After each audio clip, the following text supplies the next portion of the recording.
Исәнмесез эфирда пәнжи шәмбе күн яңалыклары студияда Роза Хабибуллина алга таба кой бер темалар турында кыскача. 10 елдан соң тагы ишекләре ачылачак. Следопыт балалар лагерында капиталь ремонт бара.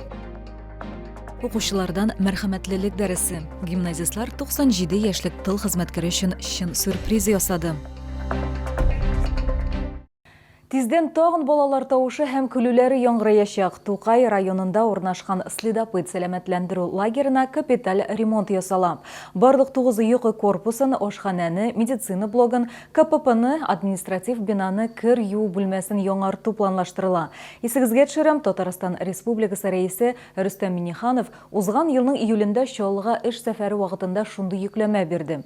Бүген безнең төшерү төркеме объектта булды. Без лагерда нинди үзгәрешләр булачагын, иң мөһиме ул үз ишекләрен кайчан ачачагын күрсәтергә һәм сөйләргә әзер. Следопыт балалар лагере 1988 елда файдалануга тапшырылган. Бер сменада бирдә 560 бала ял итә алган. Ләкин тора-бара бина тузган, яраксыз хәлгә килгән һәм озак вакыт буш торган, ташланды хәлгә калган. 2025 елның сентябрендә төзүчеләр конструкцияләрне демонтажлаганнар. Белгечләр әйтүенчә, бина канәгатьләнерлек хәлдә булмаган, тулы реконструкция таләп ителә. Состояние здания было очень ужасное, мы его разобрали, что надо было разобрать, потом усиливали и собираем заново. Ведем отделочные работы, клеим плитку, шпаклюем стены, красим, кладем линолеум.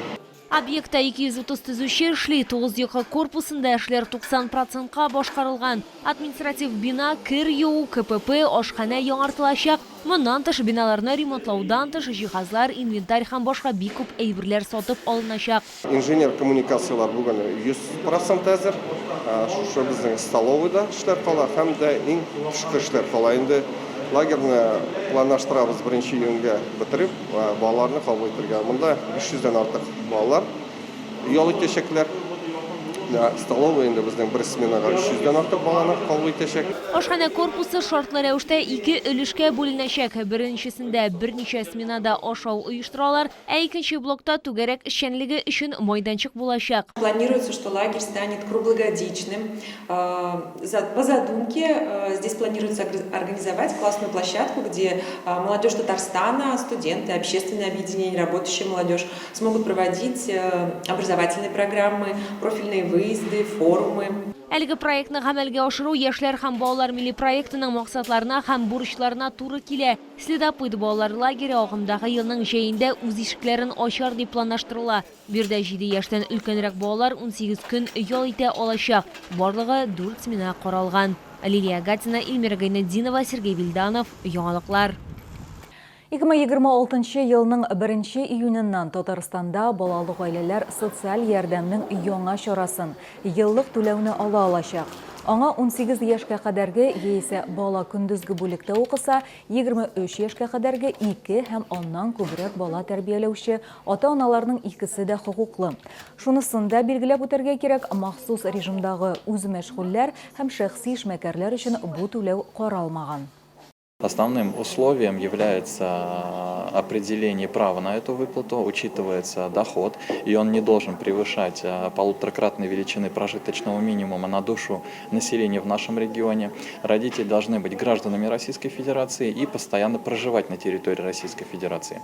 После определения права ставка, которую мы сегодня уплачиваем, работающие родители, по ставке 13%, она будет по сниженному проценту 6% будет пересчитана, и разница будет выплачена родителям. Гражданнар НДФЛ түләнгән елдан соң киләсе елның 1 июненнән 1 октябрена кадәр гариза бирә алалар. Гаризаны Госуслуги порталы аша да бирергә мөмкин. Татарстанда гаилә ил күләм проекты да уңышлы гамәлгә ашырыла. Аның өстенлекле юнәлеше булып балалы гаиләләргә, бигрәк тә күп балалыларга ярдәм итү кала.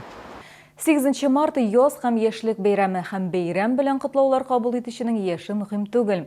Безнең материал герое моны түгел раслады. 54-нче гимназия укучылары 97 яшьлек тыл хезмәткәре өчен чын сюрприз ясады. Алар ветеранның өе ишек алдында тулы концерт программасы күрсәтте, тулырак алдагы минутларда. Ясалма сахнада музыкаль томаша тәкъдим ителде. Баянга җырлар сугышны кичергән хатын кыз өчен яңгырады. Аның өчен игътибар теләсә нинди бүлектән дә кадерле. Чувствую себя отважным выступать перед пожилыми людьми. Они же прошли многое. Ну, гордость, то, что ты выступаешь перед ветеранами. Хор белән Алмаз Шәкүров җырлады. Ул инде 9 ел музыка мәктәбендә баян классында укый. Репертуарны ул Рыкыя Миннеханова өчен сайлаган. Мы всегда подходим ответственно и подготавливаемся заранее.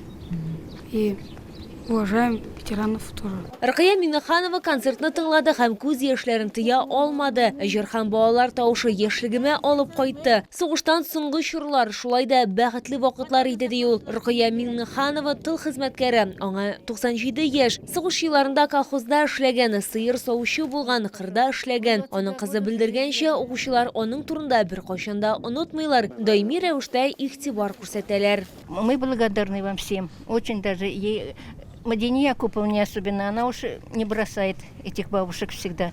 Дай Бог ей здоровья, она всем помогает тоже. Очень благодарны вам всем. Хәзерге вакытта 39-нчы комплекста 5 бөек ватан сугышы ветераннары яши, диде территориаль иҗтимагый үзидарә рәисе Мәдинә Мөхәммәтҗанова. Знаете, они очень так радостно им в душе, да, неописуемо. Они благодарят очень, и нам очень приятно, что их поздравлять вот так. Укучылар һәм территориаль үзидарә рәисе ветеранны бүләксез калдырмады. Алар аның янына тагын килергә вәгъдә итте. Лилия Гатина, Тахир Бикметов, Яңалыклар. Ураза тотучылар игътибарына иртәгә изге Рамазан айының 16-нчы көнен сәхәр ашауны 4 сәгать 6 минутта төгәлләргә кирәк. Ифтар, ягъни авыз ачу вакыты кичке 17 сәгать 16 минутта. Шәһәребез мәчетләрендә күркәм рәвештә ифтарлар уздырыла. Ифтарга авыз ачарга теләгән һәркем килә ала. Бу сезгә җиткерәсе соңгы мәгълүматыбыз иде. Мин Роза Хәбибуллина сезнең белән сау булашам, исән сау булыгыз.